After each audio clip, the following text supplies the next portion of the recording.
Trust takes years to build, but seconds to break, and often a lifetime to rebuild. But here's the really good news.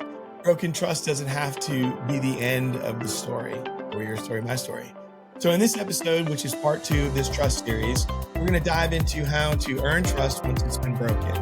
So you're going to discover 5 powerful steps to restore what was lost, owning it fully, apologizing clearly, showing change through actions, giving space without rushing, and serving first before expecting anything in return. So if you've ever let someone down or struggled to trust again, this conversation will give you a roadmap to healing relationships and rebuilding stronger than before. All right. So thanks for joining me today. In part 1, I went over the 5 non-negotiables to build trust. All right. And this is a pretty important topic and conversation for me. I work with a lot of people in businesses that they could have been business partners. They're high up in a company. They're new. They got a fresh role in a new spot in the job. They got promoted, and man, something goes wrong, right? And then inevitably, they may have done something that is their fault. And the thing that I find to be the most glaring that stands out under the spotlight is how they manage that, especially if it's their mistake and what they have done to maybe not do what they were supposed to do, or to procrastinate, to put it off, to be negligent, to be dishonest. So many things happen, right? And that's just not at work. It's also in relationships, in real life. I have been a person to have that thing called the sway, which is the irresistible pull toward irrational behavior. You can say, hey, it's your upbringing. You can say you didn't know all these things, but when it comes down to it, it's your life. You have to take ownership of it. You have to understand that you're the one that did it. You broke the thing. So you need to learn how to earn it and build it back. So, and the reason I want to cover it this way is because the 5 non-negotiables is to build trust. Because I said, I don't believe that you walk into a room and people you don't know and you say, well, you got to earn my trust. When 2 people don't know each other and you're starting over, whether it's working, you're starting fresh, if you're working at a company or you're meeting people, you're going to play on a sports team, whatever. I hear people say, well, you're going to have to earn my trust. Why? Did somebody break it? Why would someone have to earn something they did not break? Okay. So that's a big deal for me. I think you build trust from the beginning. Now, if someone does something that breaks it, now we're into a spot where we need to earn the trust. And I get that. So by way of review, let me just go back to what we went through in the first part of this series. And I'm just going to give you a basic recap. So in part 1, it was the 5 non-negotiables to build trust. And the quick recap of that is, it's real simple. There are 5 things: humility, transparency, empathy, consistency, and others first, putting others first. So humility think of it this way: trust grows when when I don't have to be the hero and I don't put myself in that number 1 spot. Trust will grow when I'm not the hero of every story. So the big takeaway is people trust honesty more than they trust perfection. The second is transparency. What I hide makes people doubt me. What I share makes people trust me. And so a big takeaway that I see from that one in transparency is people can actually handle the hard truth, but not hidden truth. They do not like hidden truth. All right. So that's the issue, right? Don't hide it. Give it to them. Show it to them. Let them see it. The third is empathy. Trust deepens when I see life through your eyes, not just my own. So a big takeaway is listening without waiting for my turn, to respond or to answer, but it's listening and then leaning in. And then there's consistency. The fourth one, review from last week. Trust is built in patterns and not just promises. Okay. You can make promises all day, but here's your takeaway. People, people will trust, not treat. People trust the repeated actions more than the repeated words. So you remember that it's the repeated action, not so much the repeated words. All right. And then the last one is the 5th one is others first. When you want to build trust, non-negotiable is put other people first. Trust sticks when people know that I'm for them, not just for myself. Okay. We can all get selfish. So you have to say to yourself, am I inviting other people in? Am I thinking about them? Or is this just me? So the takeaway is self-interest creates distance. You want to see things get separated really quick?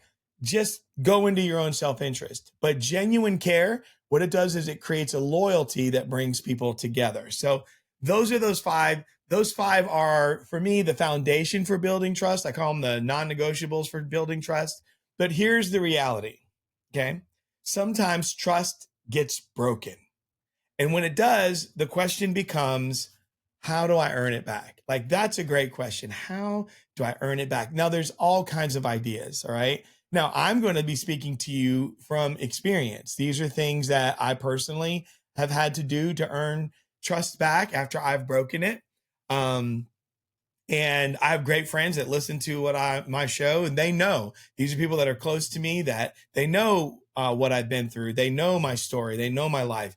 And then, there are people that I may not know that I did something, that broke trust with them or confidence. I mean, there's a whole world out there, but it's good to find out for yourself, like really evaluate yourself. Don't just assume that you are the ultimate trustworthy person and you've never broken trust, because there are things that we all do that end up fracturing or breaking trust. And sometimes some of the distance we feel relationally could be the fact that we're in a spot, not where we're trying to figure out why don't they give me trust and why aren't we building trust? It's because maybe you're in a spot where you need to earn it. And so sometimes you have to ask some questions. So don't be afraid when you're listening to this to maybe go to people. If you see it's a little weird relationally, maybe you go to them and say, hey, is there something that I've done to break trust with you, to break maybe your confidence in me, which can ultimately impact the trust? Have I let you down somehow? Have I dropped the ball in some way, shape, or form? Maybe you work with them on projects, you do work together. I mean, did I miss something that I'm not sure of? What can I do? You want to close that gap as soon as you possibly can. All right. So we all need to understand that when it comes to trust, it takes years to build trust. I mean, years to build really good trust, but only seconds to break. I mean, seconds. And sometimes it can take a lifetime to earn it back and rebuild it again. But broken trust, shall I say, doesn't have to be the end of the story. So if you're truly willing to do the hard work, it can be restored. And it can even be made stronger than it ever was before. Kind of like when a bone heals and it's fractured and that bone gets reset again, and you go through that discomfort, and then time goes on, that bone can actually become stronger than it ever was, especially when it comes to the skeletal system of relationships. All right. So I'm going to give you five, just like I gave you five for the non-negotiables. These are five ways for you to work on earning trust. How to earn it back. So these are from things that, from my experience, that I've had to do myself. Also, it's the way that when I'm coaching and I work with folks in their business or in other situations, I offer these five. So here we go. Number one, way to earn trust, okay, for rebuilding trust. You want to own it fully, own the mistake fully, and there's no excuses. So the first step is simple. It's not easy. It's simple, but I believe in hard best. If you want this thing and it means that much to you, you've got to do this. You have to own it fully, the mistake. People don't trust explanations. And they don't trust explanations that literally sound like excuses. Okay. That's the thing. It's an explanation, but it sounds like an excuse. If you broke trust and you're clear now that you've broken trust, the other person needs to hear you admit it without putting a spin on it. I mean, spin is what you see in your political settings all the time. There are people who have broke the confidence of the constituents that have voted for them, put them in office. They say they're going to do one thing, and then they're on video saying it. And then you play that video for them and they go, well, you're taking me out of context. Person could literally say what they're going to do, and then they're going to say, you're not hearing them properly. They're spinning it. Or I didn't mean, well, no, you misunderstood me. No, maybe it's a misunderstanding, but maybe what happened is really you broke some trust. Okay. You can't rebuild. You can't rebuild what you won't admit that you broke. Let's put it that way. If you broke it, admit you did, because you can't earn anything back or rebuild if you can't admit it. Just a simple fact. So you've got to own this, no excuses. You have to say it clearly, and you've got to let the other person know that you take full responsibility for what it is that you did. You did it. Second, once you've done that, no excuses, you apologize very clearly, not casually. So this is the second one. First you gotta own it, apologize. You can't be casual, and a real apology is specific. A real apology is humble. A real apology also is paired. Ready? It's coupled together with, here we go, change. Yes. So sorry if you felt that way isn't an apology, right? Sorry you felt that way. No, that's not an apology. It's a deflection. A true apology means I am going to name the mistake. I said I would do this and I didn't. I know that hurt you. That's an example of a very clear one. I said I wouldn't do this and I did, and it hurt you. Okay? So you're sorry. If you say sorry without any change in it, that's just manipulation. That's not reconciliation. That's not repentance. And then I want to add another level to this. It's not just I'm sorry, because sorry could mean I'm going to do it again. But also when you say, sorry, I said I wouldn't do this to you and I did. And I hurt you. And then you say, I'm asking if you would forgive me. And I understand you need to think about this, but I'm asking if you'd forgive me, and I ask your forgiveness. Because now what I've done is whatever I did that took power from someone, by me not only just saying I'm sorry, right? Take ownership. I'm being clear about it. Sorry, I'm speaking to it directly. I said I wouldn't do this, but I really did. Now, now I'm going to move into, and I ask your forgiveness. Now I'm giving back. I'm really putting myself in this spot where I'm making myself open to this individual and whatever they may have to say. The third is show change through actions and not words. So for me, you can't talk your way into trusting again. Well, you can try. Okay. I mean, I've tried those things. I know other people have. If you've ever been a teenager, if you've broken any trust as a teenager, you tried to talk your way into earning it again.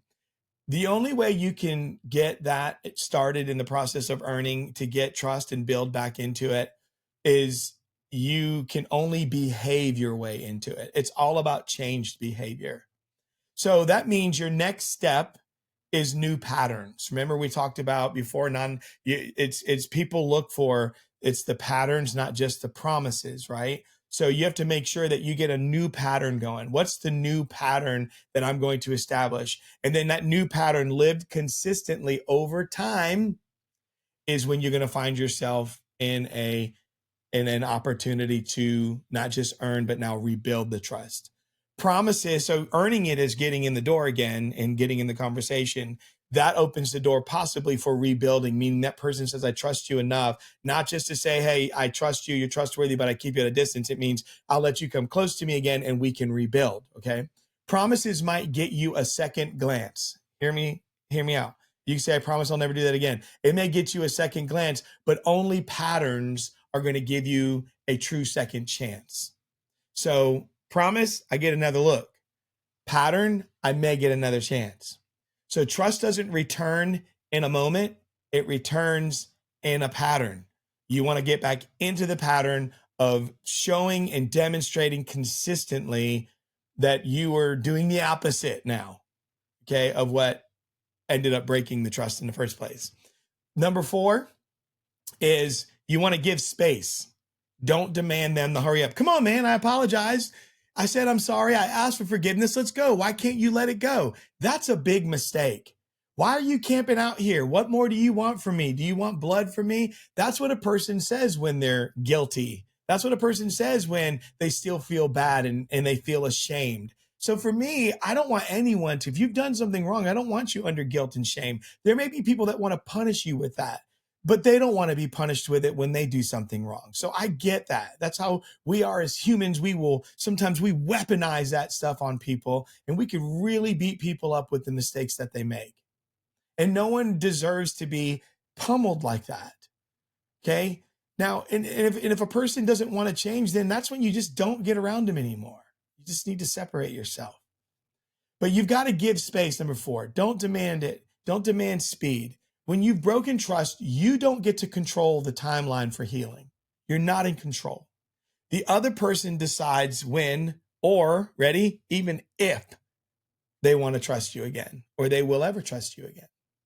So pressuring them with, why don't you trust me yet? You got to show me something. Come on, give me a little something. Like any of that, that only proves you still don't get it. You just don't get it. I know a guy that's what he says. You got to show me something. No, she doesn't have to show you anything. You're in the position. She's not. And she's not doing it to have power over you. She's healing. And you can't be in control of the time it takes to heal. You can't rush what you don't or you didn't ultimately respect. You can't say, I need you to hurry up. So I ran through this. I disrespected, didn't even think anything about it. I have no respect for it, but I need you to hurry up. It's just a no. You can't do that. So give them room. Give them space.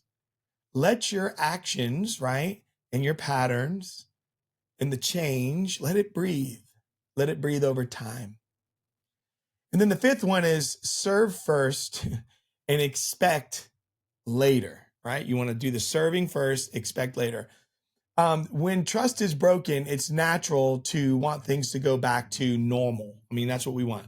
Why can't we let's just get back to normal? Like, can we just get back to, because especially if you're the one that broke the trust, right? You're the one, you want it to feel normal as quick as possible because it's uncomfortable. And yeah, you feel a certain way. That's part of what we have. That's inside of us. That's the conviction, hopefully, in your heart that's letting you know. And that lets you know that you're actually, hopefully you're a pretty good person if you're feeling conviction.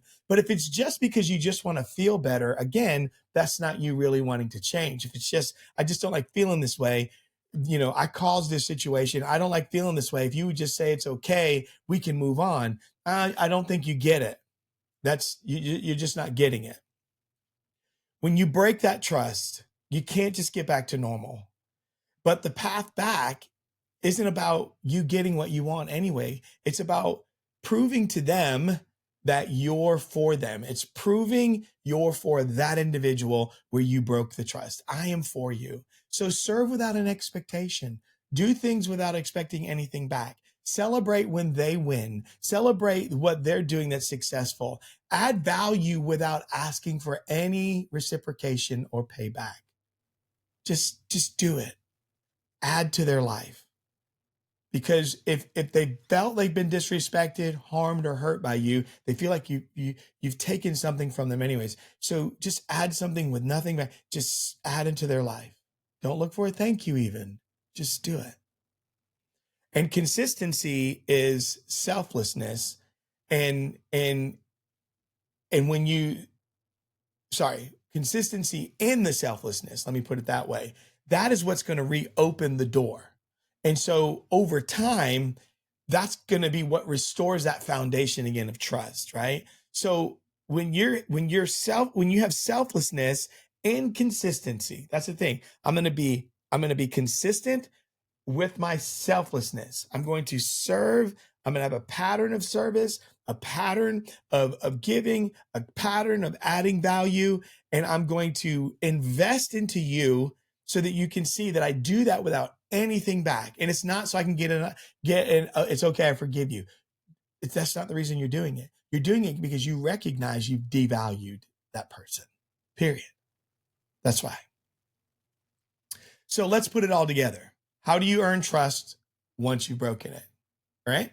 First way is, number 1, you own it fully. It's real simple. Number 2, you apologize clearly. Number 3, you show change through your actions. Number 4, you give space without demanding any speed, right? And number 5, you serve first and you expect later. So I want to give you something to remember. I want you to remember this, That broken trust isn't going to be rebuilt in a moment, in a second. It's rebuilt, remember, through the patterns. You want patterns of change. You want to be consistent there. And if you're willing to do the work, the relationship can become even stronger when you get to the other side. That's what we're looking for. Like a bone that heals, it can become stronger than it ever was. That broken bone can mend and become stronger than it ever was. There's a proverb that I'm going to close with, that Proverbs 3 and through 4. It's powerful. And for me, it's foundational. And it's something that I'm trying to always lead with in my life, everywhere I go and in every relationship. But let love and faithfulness never leave you. Bind them around your neck, write them on the tablet of your heart. Then you will win favor and a good name in the sight of God and man. I mean, that's powerful.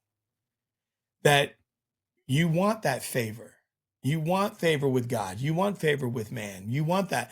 But it's when you have love and faithfulness and they never leave you, meaning you keep them with you always. If I love you, I won't do that to you. If I love you, I won't treat you that way. If I love you, I won't harm you like that. Those are things that I had to learn. Love will not do those things, and faithfulness definitely won't. So keep that in mind. You want to rebuild. If this is important, if you want to rebuild, you need to earn it back. This is a good way to do. Use that Proverbs 3 and through 4. So my challenge for you with this episode, okay, is if there's a relationship that you can think of where the trust has been broken, it could be at work, it could be at home life. I mean, whatever. Start with step 1. Just own it. Right? Stop dancing around and just own it. This is what I did. Don't explain it. Don't explain it away. Okay, people get frustrated with that. And don't excuse it. Just own it. And the single choice, right? That single choice to own it might be the very first brick. The very first one in rebuilding what was lost. People are important. People matter. And relationships, I believe, should not just be disposable. We should be better stewards with the relationships that we have, but it starts with our own heart. It starts with love and faithfulness never leaving us. It's about being clear on that. It's not about what I need this person to be for me. It's what I'm going to be first in myself, and then how do I now take that out into the rest of the world and be an honorable person that operates in with dignity, with character, with integrity, and truly understanding love.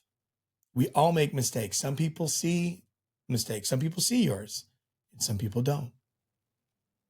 The fact of the matter still remains. We all could be better at this. So start with one step. Own it could be the very first brick. And I promise you, if you work through those 5 non-negotiables to build, and then these 5 key ingredients, I believe, to earning or key steps to earning and rebuilding trust, I think you're on your way to a very, very happy and joy-filled life with other people. So until next time, we'll talk soon.